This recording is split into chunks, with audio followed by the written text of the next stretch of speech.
the leader in talk radio on the Internet, right here on K98Talk.com.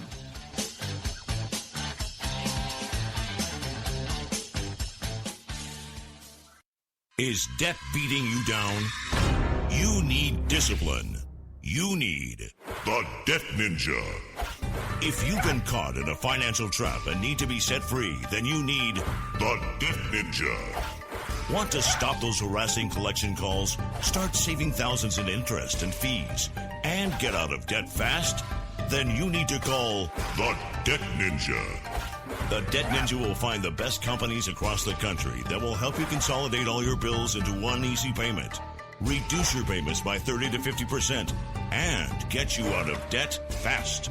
If you have unsecured debt of $10,000 or more, such as credit cards, loans, or medical bills, call the Debt Ninja for a free 15-minute consultation. Call 800-826-1246. 800-826-1246. That's 800-826-1246. Call today. The Debt Ninja.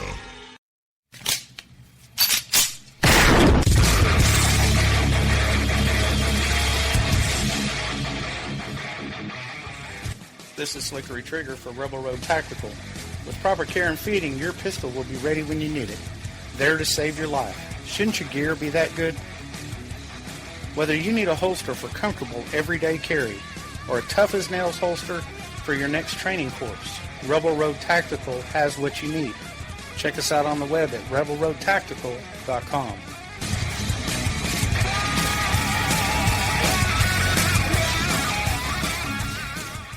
Tired of paying outrageous prices for Viagra? Well, we have great news for you. Now you can finally get Viagra at huge discounts. Healthy Man allows you to save up to $500 on Viagra. Why pay U.S. pharmacy prices of $15 per pill or more when you can get Viagra for less than $3 a pill? Call today and get 40 Viagra pills for only $99. This can cost as much as $600 at your local pharmacy. You can't afford not to call us. If you want Viagra at the lowest prices, never pay $15 a pill pharmacy prices again. Get Viagra for less than $3 a pill. Call 1-800-516-7602 today and save up to $500 and get 40 pills for just $99. Healthy Man is fast, easy, and affordable. Operators are waiting at 1-800-516-7602 to take your call right now. Call 1-800-516-7602. That's 1-800-516-7602. Again, 1-800-516-7602. And so, my fellow Americans, ask not what your country can do for you, ask what you can do for your country. Freedom is never more than one generation away from extinction.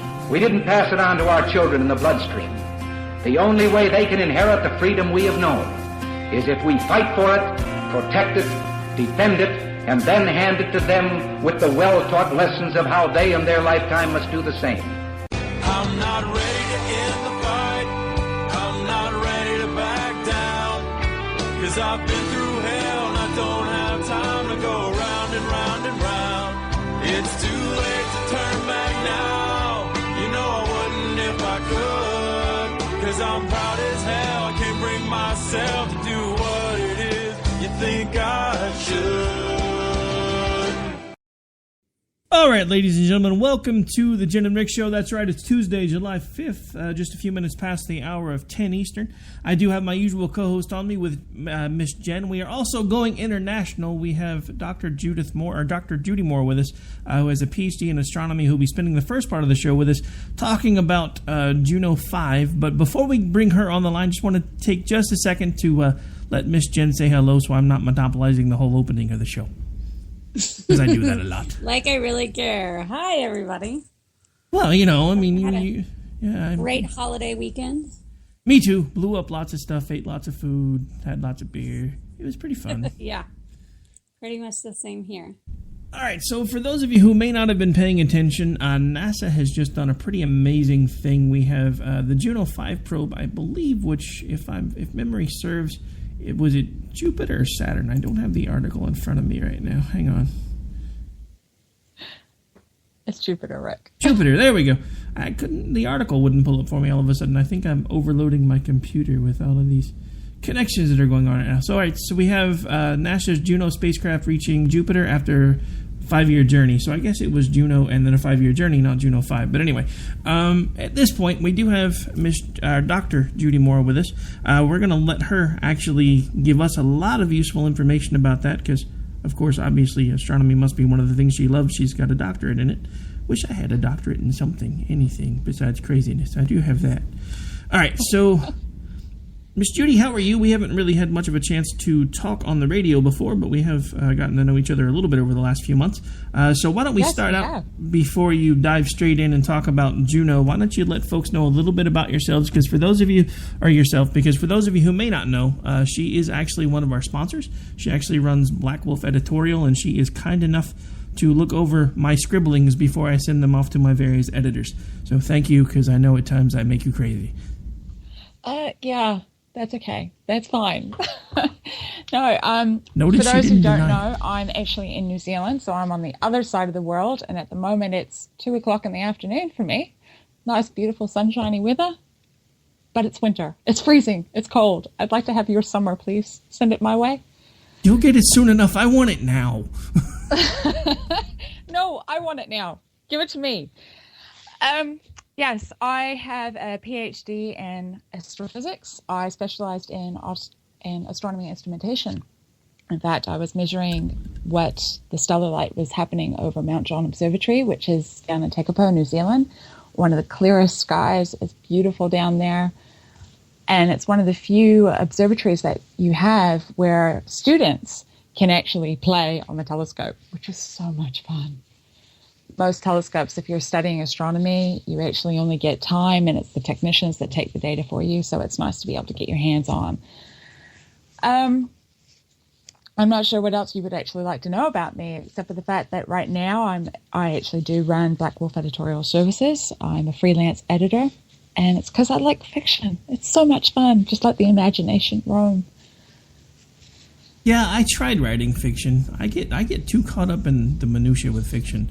It's easier for me to write little short blurbs or blog posts because I've tried writing books and I get these what seem like really great ideas and then I just start going on and on and on and on and then it just kind of dries up and I get about 50 to 60 pages in and I'm just like, I don't know what I want to do with this next, and then it sits there and it collects dust and then I realize that I start letting my grammar Nazi take hold, which you've seen my writing. I mean, I understand how grammar works, but I suck at it. So, it's just, isn't that why you've got me here? Well, yeah, but yeah, I mean, you start picking things apart that you write, and the next thing you know, you're just sitting there and you're like, oh, this wasn't nearly as good as I thought, and I don't think I'm going to do anything with it. I have about 4 or 5 manuscripts that I've started since college that have just kind of sat around and done pretty much nothing. But that's because I'm a slacker, so what can I say? Then you probably wouldn't like to know that I have in the order of about 20 different manuscripts that are sitting here doing nothing. Well, maybe, actually, that might make me feel a little bit better because, well, I guess the only difference is you at some point have been published. The only thing I typically can get published are blog posts because they're the only things I can finish. No, I'm sure you can finish a bit more than that. But that's okay. We'll just carry on, won't we? Well, I'll keep working on it one way or the other.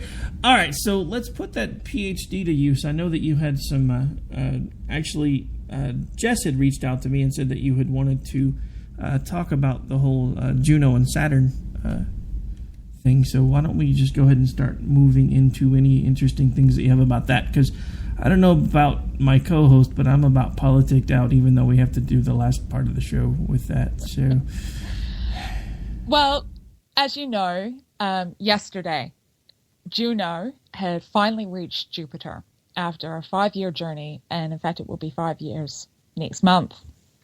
It launched in August of 2011, so we are literally 5 years.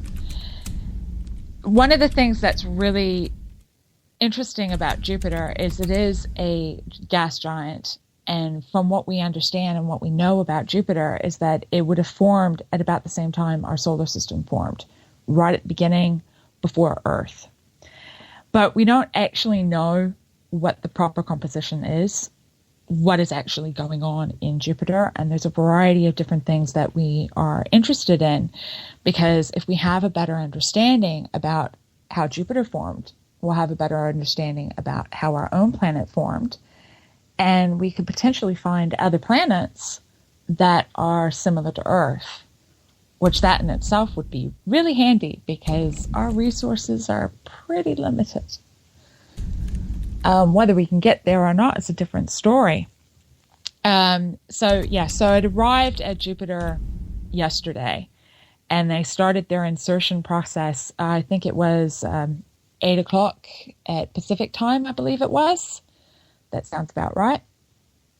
And it is now orbiting Jupiter, which is really good, on an elliptical orbit.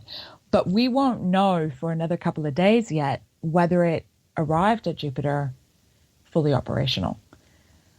Basically, what they did is they turned off any and all of the science instruments about 4 or 5 days before the insertion process. And that was to protect them while they were doing the main engine burns, because they're not designed for that amount of shifting around. They're highly calibrated instruments, so they basically just protect the instruments as much as they can, close everything down, shut it all off. But they don't plan on bringing any of the instruments back online for another day or two yet. And when they do start bringing that in, they're going to be doing one instrument at a time. And it's going to take a couple of days, if not several weeks, before we actually know for certain whether Juno has survived the radiation that it's being exposed to and the amount of radiation that it was being exposed to as it entered into Jupiter's orbit. There are so many different things evolved that are just amazing about Juno itself. One of them being is that it is a solar-powered instrument. I don't know if anybody has actually seen the schematics of the Juno system. It is this giant 3-tiered ring paneled system that has so much large. Basically, it would fit in I think they're saying it's a basketball court, that in certain axes it can actually fit within inside a basketball court, but that's all the solar panels. And the reason why they've done this is because Jupiter gets about, I think it was 1/20th of the amount of light that we get at Earth. Yeah, 1/25th of the amount of light that we get at Earth. So if you think about taking a solar panel, it's getting 1/25th of that, so it's not going to generate a lot of power. And Juno itself is operating off of, they said yesterday, 500 watts of power. Now, that's not a lot. If anybody can actually do the maths, that is about maybe 50 light bulbs. That'd be about right. So it's not a lot of power that this instrument is running off of. But it is important that we have these low-powered systems when you're dealing with those sort of space bits and pieces. It's going to be an interesting experience with working with Juno, because the data, when it comes back, it's going to be 30 minutes before we see the data. But what they're intending to do for the science orbits is it's 14 days between science orbits. So they're going to get about 3, maybe 4 hours worth of data as Juno crosses through the upper atmosphere section of Jupiter, really close to where we can get a bit more information. And as it comes a bit further out, it's going to be sending all of that data back, and that's one of the reasons why they're in an elliptical orbit. Most of the time we see things when we're talking about satellites, even around Earth, they're actually in a circular orbit. So that way they're always the same distance pretty much from the planet's surface. But in this case, they've deliberately chosen to take it away from the planet's surface in that wonderful elliptical orbit to actually give it a bit of a breather space to decrease the amount of radiation that the instruments are exposed to at any point in time. They have thresholds that they've designed things for, but we don't know how far they're going to be able to go. Everything is a guessing game at this point in time, and we're just going to keep going and let's hope. Have you got any questions? I mean, I could ramble on forever. Well, no, I mean that's fine. So I do have a couple of questions. You had mentioned the elliptical orbit. That was one question I had. You kind of answered. The reason why they chose the elliptical orbit was to give the systems a bit of a breather. You'd also mentioned that it's running on, you said, about the power of how many light bulbs? Well, it's running off of about 500 watts of power. And so if you've got a 60-watt light bulb, which is what most people put in their homes, that's, it's about 100 watts. You're talking about 100 light bulbs. That's still not a lot. No, it's not. I mean, I'm actually counting up the number of light bulbs I have in my house. I think we could get about halfway there. I have about a 2,000 square foot house with a lot of ceiling fans. So, each room usually has anywhere from 3 to 4 bulbs. There's about 7 rooms total.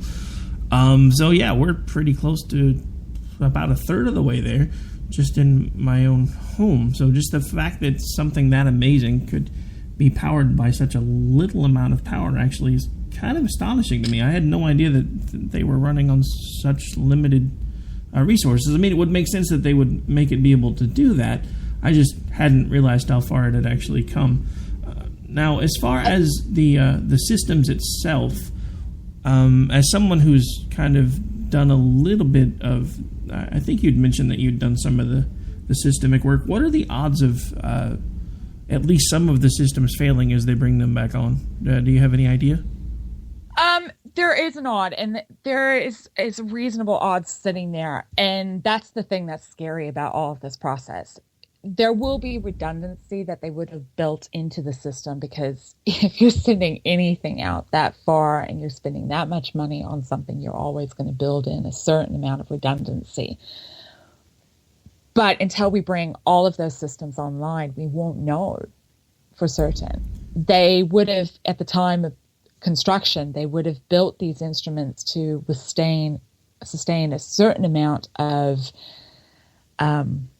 radiation, because they know that they're going into a highly radioactive area, high amounts of radiation with the orbit and with the magnetosphere, tongue-tied. They don't know what they're walking into, and they still don't know whether Jupiter's going to throw them any curveballs. And we're not going to have any of that information until midway through next month. Basically, come August, I think, what was it? They said yesterday it was, where did I find it? August 7th.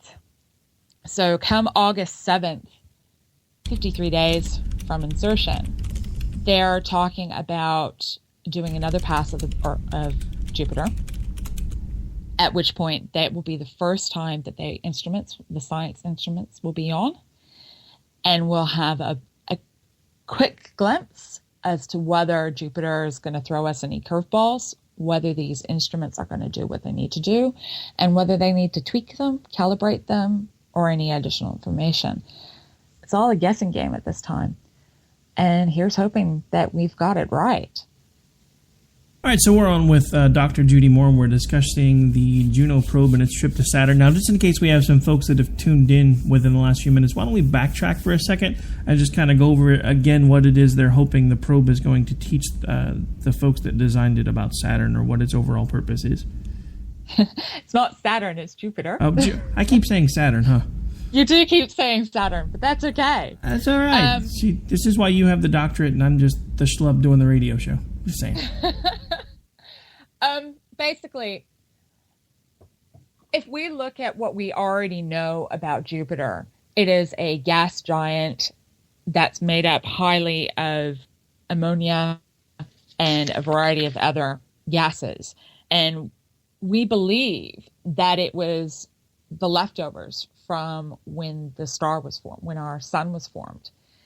So it burnt off a lot of the gas, and that's what we believe. But we don't know exactly how much of the other materials are present in Jupiter, and getting that information will tell us how our own planet was formed and give us a bit more insight into stellar birth. The thing that's interesting about Jupiter itself is that, as far as we know, it has a similar composition to our sun, But if it was about 80 times the size of what it currently is, it would actually be another sun. We would have another sun sitting there. It just doesn't have the mass for that. But we're still guessing. We don't know. We don't know whether there's actually a rock core inside Jupiter. We don't know if there's any water there. We don't know anything about this. And that's what Juno is supposed to give us, some information. The preliminary satellite orbits that they had done in the past prior to Juno had actually gone through and told us that everything that we thought we knew about Jupiter was not right. It was wrong. And we needed to send out some more information to get that better understanding. And that's why we're doing this, for the understanding. And because we're just nosy buggers and we just want to know. Well, I mean, that's true. I mean, we are pretty nosy. All right, so, you'd mentioned something about Jupiter. See, I got it right this time. Yay! Having the capability to, if it had just a little bit more mass, be a sun. If I remember correctly, wasn't there a sci-fi movie that kind of made that premise once where there were, I believe it was was it 2001 or the sequel? Yes. That actually... It's 2001, and I think it actually became a sun in 2010 in that book. The thing that I find interesting about that particular book that you're talking about, 2001 actually was Saturn. And it was the movie that had made it to Jupiter. And if you ever read Arthur C. Clarke's 2010, right in the beginning, he actually talks about how in the first book it was actually Saturn. But because the movie came out between the release of the first book and the release of the second book, he had to change the fact that it was Jupiter. So getting confused between the two, I can totally understand that. Thanks for bailing me out, Doc. Oh, all right. So, folks, in case you're just joining us again, we have Dr. Judy Moore. We've been discussing Juno and the 5-year trip to Jupiter. I've been saying Saturn the entire show. Again, as a reminder, why she's the doctor and I am the schlub radio host. All right, so we are down to just a few minutes before we actually have to make our way to let you get out of here, because I know you've been with us for nearly a half an hour. Again, as a reminder, should folks choose to interact with you, or if you'd like to have them interact with you, why don't you go ahead and remind them of how they can do that, whether you have any social media pages, Twitter accounts, how they can reach out to you should you desire that they do so, etc. Sure. On Twitter, I'm Judy L. Moore, M-O-H-R. And I'm quite active on Twitter, actually. So feel free to drop me a little tweet here and there, and I will gladly respond. I also have a Facebook page as well, facebook.com, Judy L. Moore, again, M-O-H-R. I also have a personal website, judylmoore.com. Surprise, surprise. And I'm also, of course, an editor, freelance editor with Black Wolf Editorial Services. And our website there is blackwolfeditorial.com. So there are a few different ways that you can get hold of me. And if you are looking for someone to edit your manuscripts or blog posts, etc., I do highly recommend the work. She is great, awesome, and very patient, I might add, because she doesn't even like politics, especially not American politics, and she still edits my posts. Not a problem. All right, well, Doc, I'm going to go ahead and let you get back to your afternoon. I know you've got a lot going on because where you are, it's about 2:30ish. You're getting pretty close. So we're going to go ahead and take a really quick break, folks. Pay some bills. When we come back, we do have the political segments of the show. We're going to make sure that she's well and clear of the show before then, because I don't think she brought any duct tape with her. But again, I just want to say thanks, Doctor, for coming on with us, and you're welcome back. Anytime we have any interesting news stories or anything that you want to talk about, just shoot us a line. We'll set up a time to have you come on. It was fun, and hopefully next time I won't keep talking about the wrong planet the whole time that you're on. Just saying. You're forgiven. And it was good to be here. Thank you. Not a problem. You have a great night, Doc, or great afternoon. You too. All right, folks, so that was Dr. Judy Moore with us, and she was talking about the Juno probe that is currently in orbit insertion for Jupiter, not Saturn. Been getting that wrong for the entire show, making me feel even less smart than usual. But when we come back, we're going to change gears and change back to local politics because lots of stuff going on. I'll hopefully get my co-host to pipe in because she was really quiet during that segment, but I can't really blame her because I was kind of quiet too. But we will be right back here in just a couple minutes. You're listening to Jen and Rick. And when we come back, we'll talk about the fact that Hillary skated and, again, something that Trump did to stick his foot in his mouth. And people wonder why I don't want to vote for either one of them. We'll talk about that when we get back. I don't have time to go round and round and round. It's too late to turn back now. You know I wouldn't if I could. 'Cause I'm proud as hell. I can't bring myself to do what it is you think I should.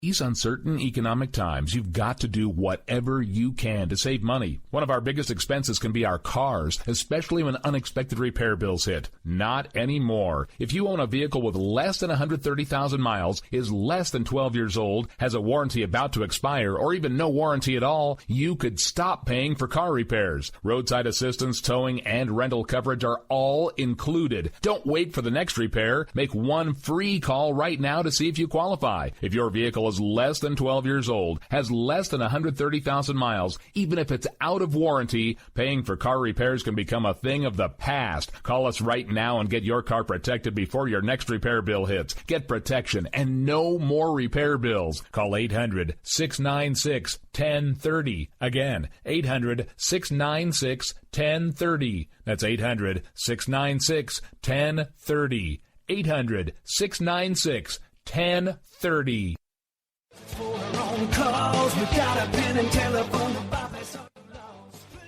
All right, folks, this is Rick Robinson with you. I want to tell you about some friends of mine from a company called Security Enforcement Specialists. When I ran my security agency for 12 years, I worked with one of these partners on a daily basis. He's been involved in this agency now, and with his other partner, they do have over 30 years of experience in the private security industry. If you own a business and you need someone to keep you or your customers or residents safe, then I highly recommend contacting Security Enforcement Specialists today. Give them a call at 405-703-1796. Again, that's 405-703-1796. Again, tell them Rick from K98 Talk sent you. Like I said, if you need the help, they are here for you. So make sure that you go look them up, check them out, and see what they can do.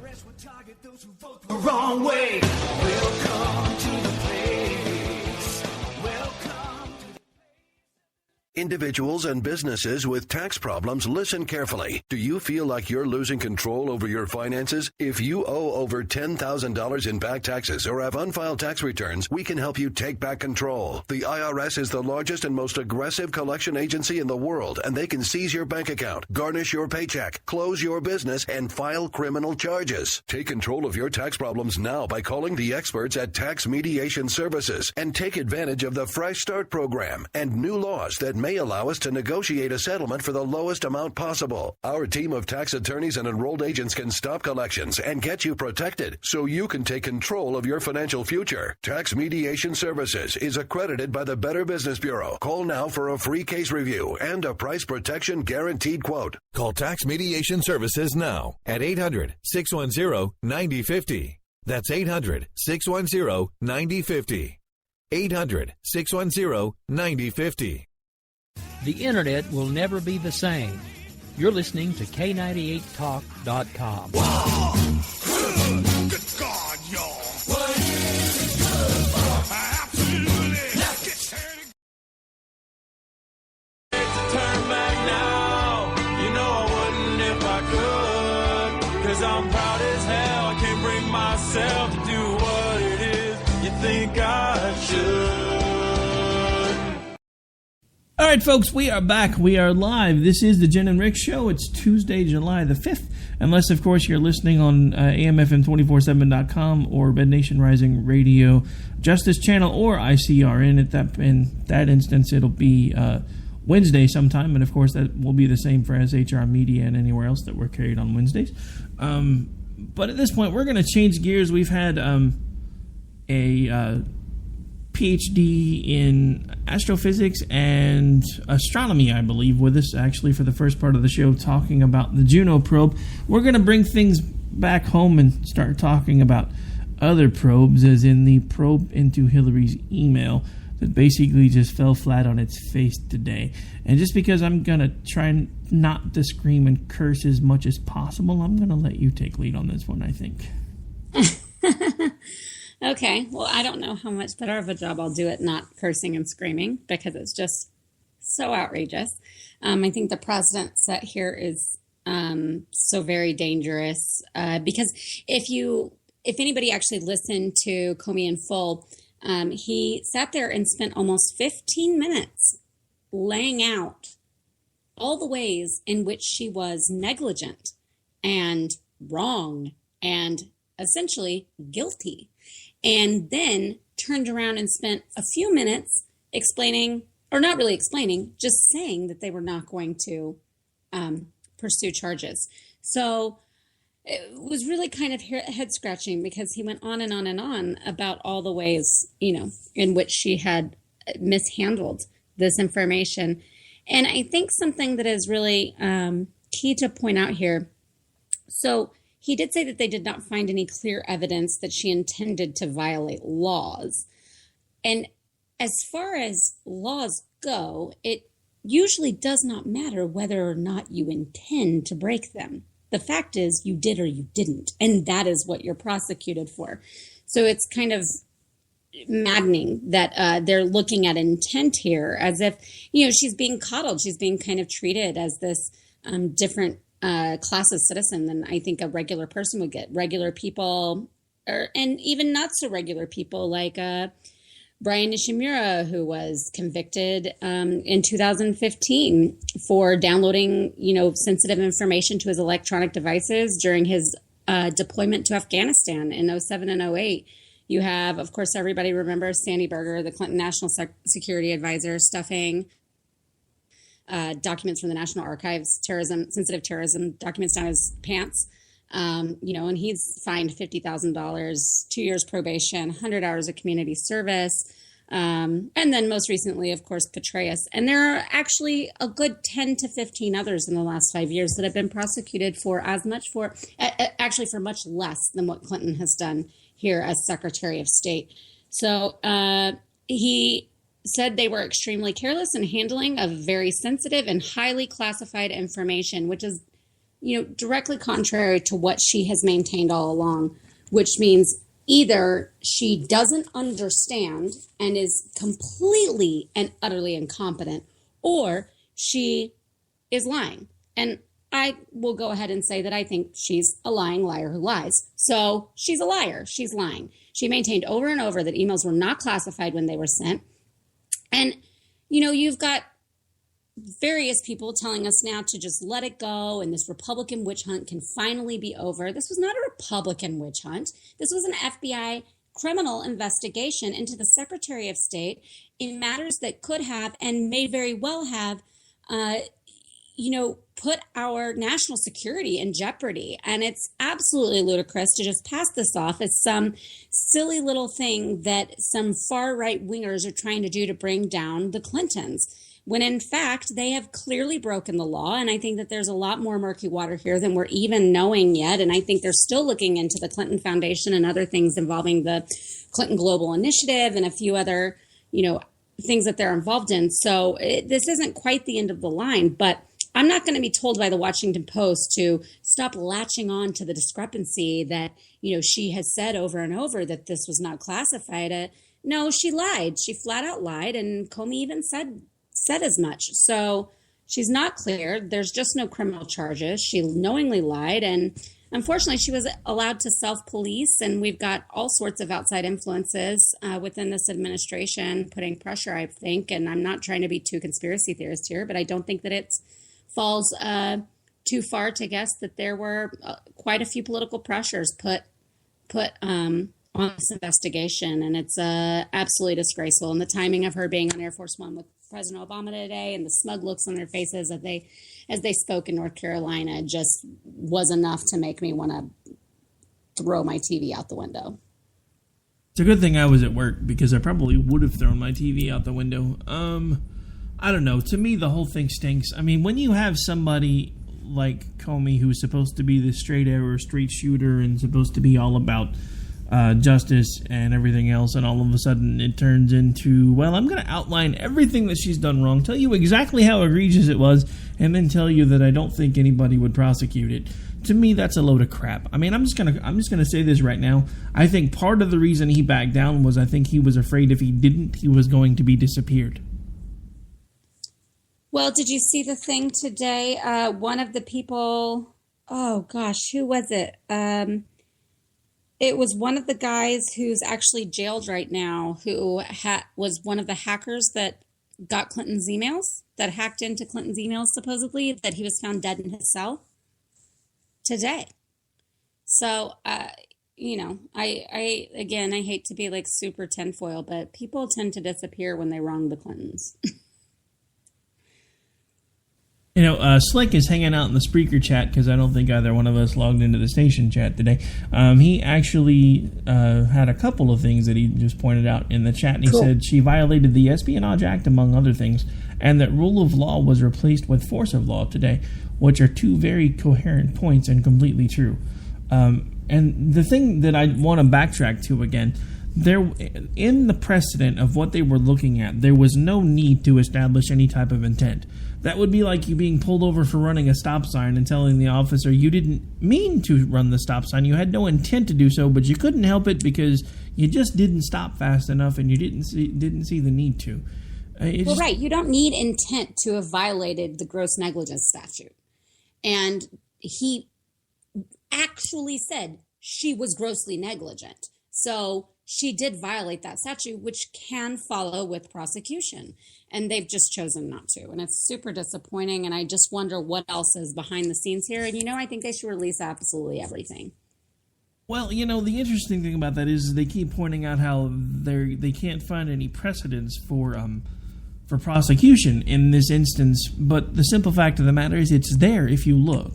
There have been so many prosecutions based on the same information that he just admitted today that she was grossly negligent. I mean, look at all of the different people throughout history that were involved in administration in one form or another that have been completely removed and, if nothing else, at least forced from office, even if there were no charges pressed based on the fact that they were grossly negligent. I've never heard someone in a law enforcement capacity say, well, I can tell you this today, she was grossly negligent, but there's not enough for us to press charges.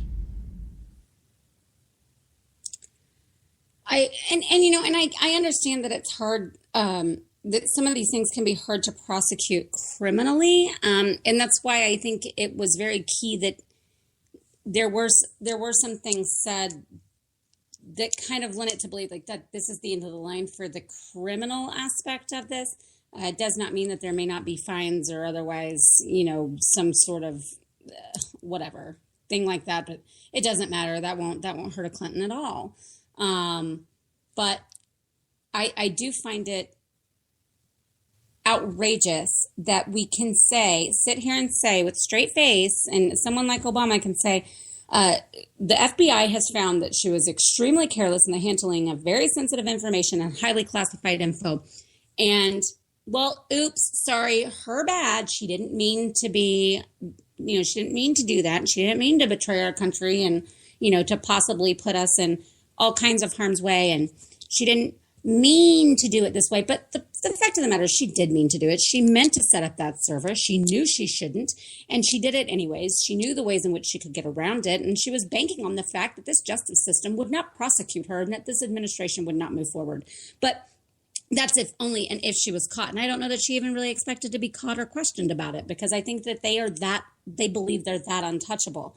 But it's ridiculous to sit here and then say by President Obama that she is the most qualified of any man or woman to ever have run for this office, that she is the most qualified. She couldn't even, if you're to believe that she was just, you know, ignorant and negligent and not actually purposely doing this, then at the very least, she's incompetent. So how can you possibly say that? I mean, I know it's Obama, whatever, but I mean, all sorts of people all over. You cannot, for any reason, believe that that was just some like flighty little incompetence matter that we just need to get over and move past. I mean, guys, Social Security, who cares? And then say that she's the most qualified or even think about her being the commander-in-chief of this country. It is utterly astonishing that anyone could just brush that off and say, no big deal. She should still get the nuclear codes. No, I mean, you know, I don't know. First of all, I think it's funny that the sitting president is trying to say that she's more qualified to be president than he was. I find that ironic. I did find that hilarious, too. I also was sitting here thinking, you know, there are people just doing flips in their graves. Not rolling over, actual flip-flops. They are somersaulting like it's nobody's business. How about Washington? How about Jefferson? How about Teddy Roosevelt? How about even, and I said this earlier, like, how about even Polk or Truman? Most qualified, the most qualified ever. Get real. That is just an absurd statement to say about anybody ever running for president.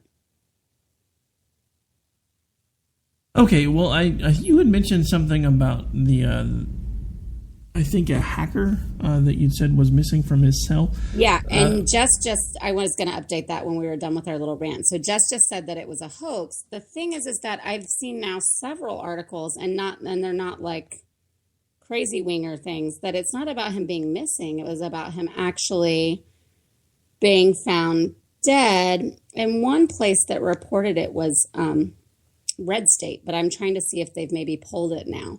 So whoever did it got pretty good at making people believe that this was the case, because it went to some pretty major outlets that don't normally just report off nothing. You know what I mean? Yeah. But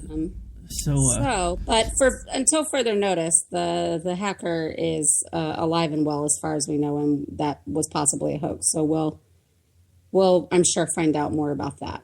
But we can talk about what's not a hoax. What's not a hoax is Trump, in a day in which he should have hit Hillary hard and fast and all day long. What did he do instead, Rick?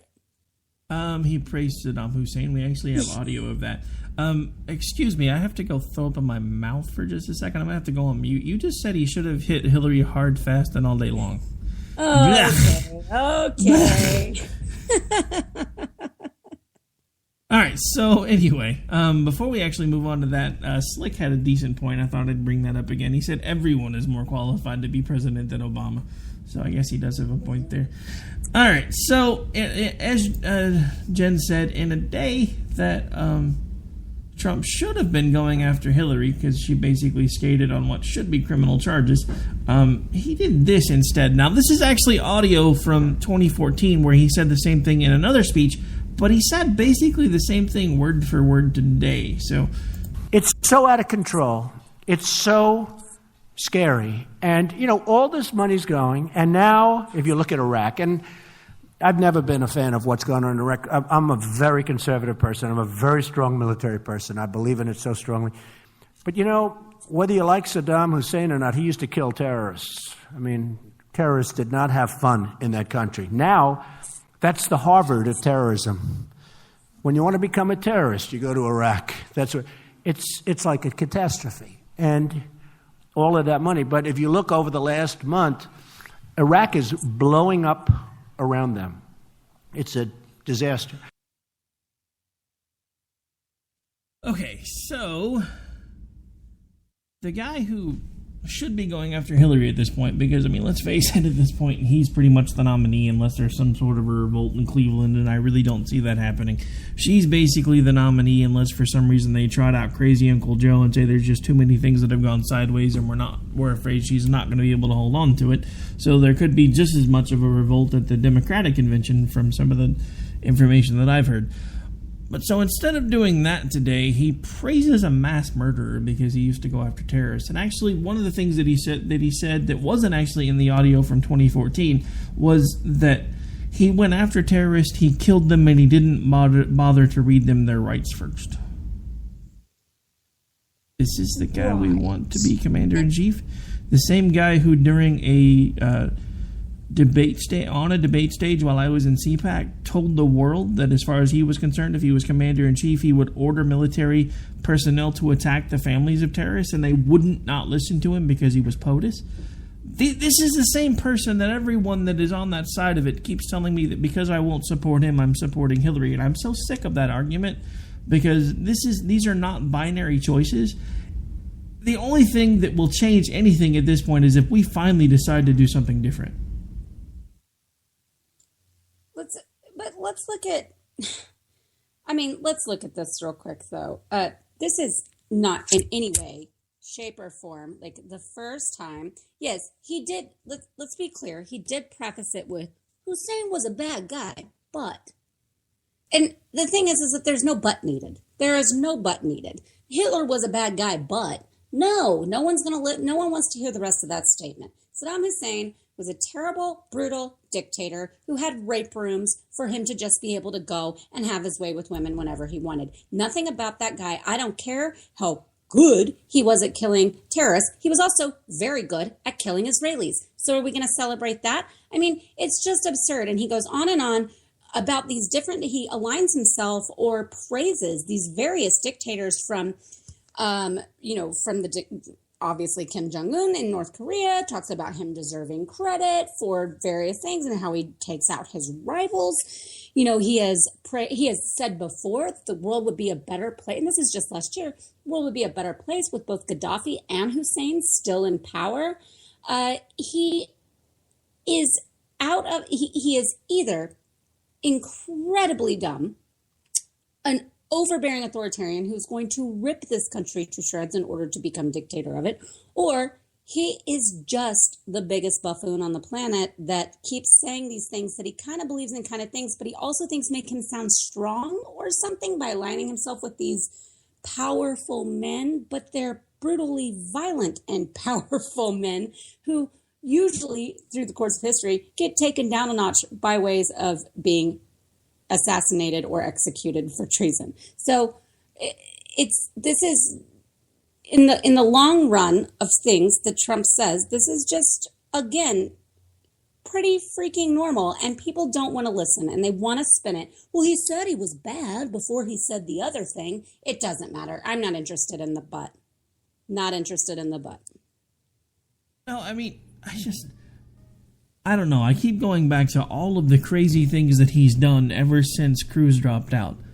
And I just get the impression that he's doing everything that he can to kamikaze his own campaign. And nobody wants to let him out of it at this point.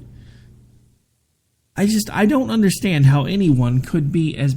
I mean, on one side you have Hillary, who's completely corrupt. You have Trump, who is completely inept and proves it over and over and over again just in the things that he says. He talks about his business record when the only way that he's ever legitimately made any money is typically by either filing bankruptcy and restructuring or using eminent domain to take people's property away from them. But he's supposedly a good businessman. Look, if I started my life with the equivalent of $10 million, which was what his father gave him, if you take into account today's money, if what I've been able to read were correct, I probably would have started out as a hell of a businessman too with that kind of backing. I know what I was able to do with just the meager savings that the wife and I had over the last couple of years that we scrimped and saved to get to. I've been able to do quite a few impressive things with even just that little bit. So I'd love to see what I would be able to do with those kinds of resources. But to basically keep saying that he is our only option at this point, when neither one of them have a shred of credibility, a shred of any type of decency or dignity, I don't understand how anyone thinks that either of these two people is a good choice to run the country. And the fact that no matter how many times I say I don't support either one of them, I'm told by each side that I'm a traitor to the country. I can't do this anymore. I just can't. I mean, when did it become a crime to use civil discourse to tell people why you disagree with someone as a candidate choice? Because that's what's going to happen under either one of these presidents. It will become a crime to speak out against the administration. We're getting dangerously close there now, and either one of these idiots get into power, and that's exactly where we're going to be. This is not what the Founding Fathers intended. This is not freedom. And I understand that we have watched our freedoms be slowly taken away inch by inch by inch over the last few decades. But it is time to wake up, because there's too few of them left and we're running out of time to fight. And I don't know what else to do, because no matter how many people I try to wake up to this, all I'm told is to sit down, shut up, and vote Trump, because he's the one that's going to save the country, even though he's just as likely to damn it as she is. I don't know what to do. I honestly don't. And I don't either. I wish I knew what the answer was to all of this. And unfortunately, I think it's just to buckle up and get ready, because it's only going to get worse before it gets better. This is just another, you look at what happened with Clinton today. You look at the things that Trump said again today, that, a repeated phrase of his, actually, that you just sit back and go, what? How is this where we are? How is this what ended up? Especially, over the last few years. Okay, I don't like some of the Democrats that were running, because I don't care for their policies or their beliefs or how they viewed the role of government. But there were certainly plenty of options on the table on the Democratic side and on the Republican side that were nowhere close to insane, and were not criminals, quite frankly, and frauds.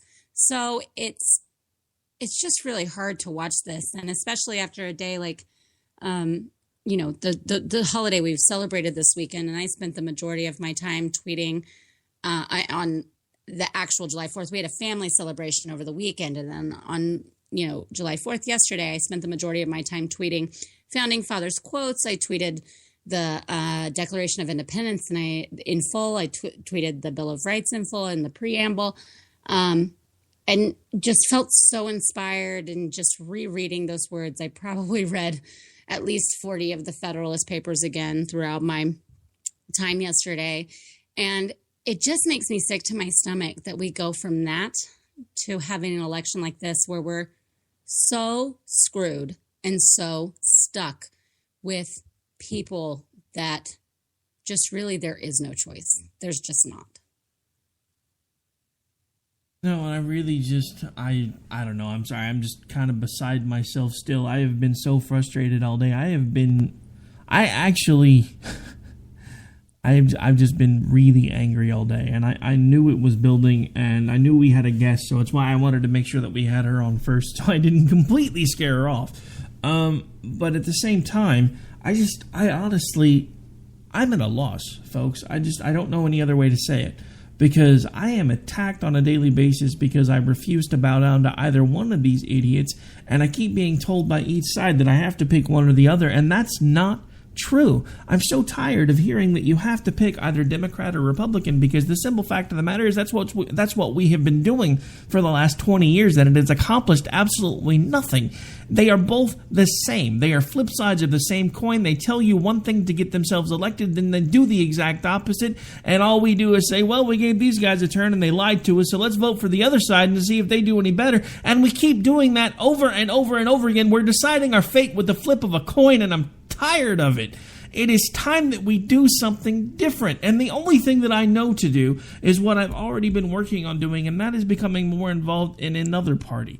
I've switched my party affiliation. I'm now a Libertarian. We are working to build up the Libertarian Party in Oklahoma, because for the first time in a long time, we're on the ballot. I actually have a Libertarian candidate who's running for Senate who will be on with us tomorrow night. And all I can tell you at this point is, if you are fed up with each side of the aisle as I am, it's time to do something else. We have done it their way for decades, and it's accomplished nothing. Our election cycles have become Einstein's definition of insanity, and I know I say that a lot, but if you're not sure what that is, you need to look it up, and then you'll understand what I'm talking about, because we keep doing the same things every 4 years and praying for something different, and nothing ever changes, and then all we do is bitch, moan, whine, and complain that nothing ever changes.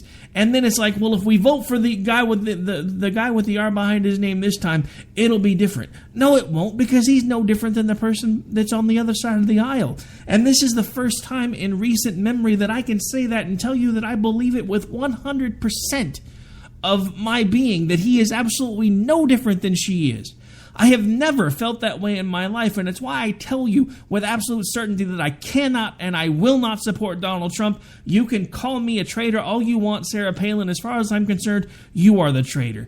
And Governor Walker, I'm so disappointed in you today, I can't even see straight, which isn't a hard thing for me to do even when I'm not mad, but that would require that some of you actually saw me. But I don't know what to do anymore because we keep doing the same things and we keep falling in lockstep and closing ranks and praying to God that it's going to be different this time because this time it's somebody else and they're going to do what they say they're going to do, and they never do. And I've had it. End rant. Well, I'm 100% with you. It just gets proven more and more every day. And like you said, I never felt like this either.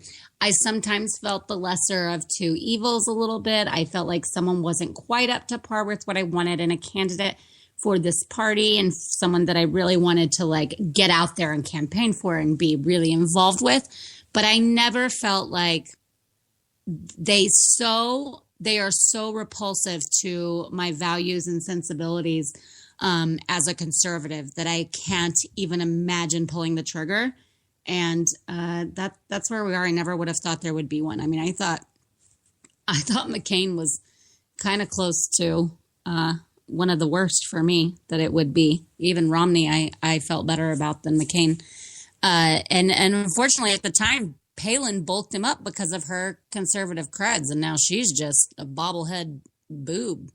I mean, really, she's off her rocker with her splody head sploding. You know, it's interesting that if you really stop and look at it, the entire party has become the epiphany of everything that the Democratic Party has said about it, and Sarah Palin included. I don't think at this point the person that's playing her on Saturday Night Live could do this any better than she is. No, she has become the caricature that Tina Fey does. I mean, it's like she is more of a caricature of herself than Tina has ever been of her. It's like she just goes further and further into this persona. I mean, if it wasn't so sad, it'd be really funny to watch. But it's just, oh my gosh, and she's just at everything with him, and she's all over the news with everything. And like I said, she's right. My splody head's gonna explode. Oh, anytime you say splody head, it reminds me of a mutual friend we have in a chat group. My dad did joke about, said, you know, it kind of sounds like someone who spent like a little too much time around their grandkids. You know, you kind of adapt some of their little ways in which, or just any toddler, if you're around them a lot, like you adapt the ways in which they shorten words and they mispronounce things. And that is kind of what it sounded like yes, and then it exploded on me. And that's what she was like going off of. It's like, I said, yeah, but I don't know. That's giving her a lot of benefit of the doubt that that's kind of where that's coming from. All right, so, dear lady, as we always do at the end of every show, why don't you remind folks where it is that they can interact with you should they choose to do so, because believe it or not, we are out of time. All right, well, I am always on the Twitters at J Homestead. You can find me on Facebook, J Homestead. I'm trying to be better about being on there. And then Misfit Politics. Facebook sucks, stay away. Oh, sorry. I know. I just try to update stuff. There are some people that like to share articles and stuff like that are on there than on Twitter, and you don't get things passed by as quickly. So I'm trying to be better about keeping up with some stuff over there. But anyways, yeah, check me out, interact. It won't always be fun, but it'll be entertaining. All right, so as usual, I am AOTR_host on Twitter. That's the easiest way to get a hold of me, or you can shoot me an email at rick@k98talk.org. Programming change this coming week. The America Off the Rails on Monday, Wednesday, and Friday will be moving back to 11 Eastern. We have the return of the Stafford Voice on Monday, so I'm giving up my 9 o'clock Central, 10 o'clock Eastern slot so he can have his old slot back, because I promised if he ever came back, I would do that. Since this is under a separate brand, we're going to keep everything for the Jen and Rick Show still running at 10 Eastern, 9 Central, because it doesn't conflict with anybody that's currently running, and they can't have the spot even if they want it. But on that note, folks, we are out. You have a great night. I'll be back with you live tomorrow night, and hopefully not quite so ranty and ravey, but we shall see what the news does. Take care. Good night. God bless. Stay safe. Oh, you know I wouldn't if I could. Cause I'm proud as hell, I can't bring myself to do what